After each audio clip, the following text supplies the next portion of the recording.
anka aɗa ɓuri machine yawde no aɗa ɓuri machine yawde no c'est automatique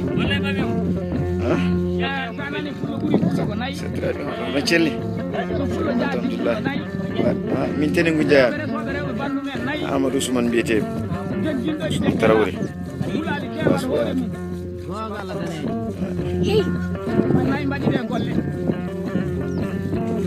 tu veux estimer la production laitière de cette vache là va te faire un litre de lait.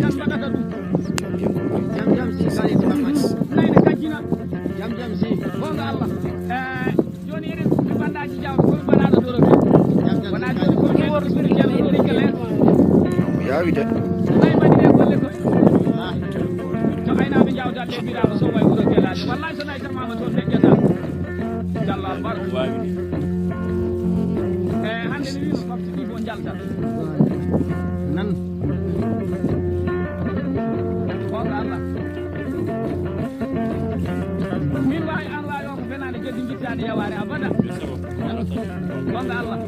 c'est pour faire descendre le lait psychologiquement.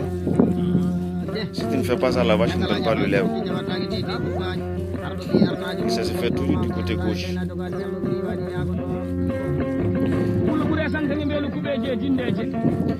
Instinctivement. Chez le chameau, on n'a plus d'aller.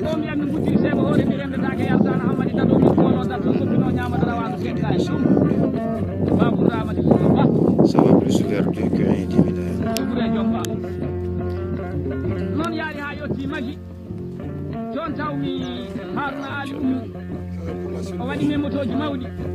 Nge biri duna.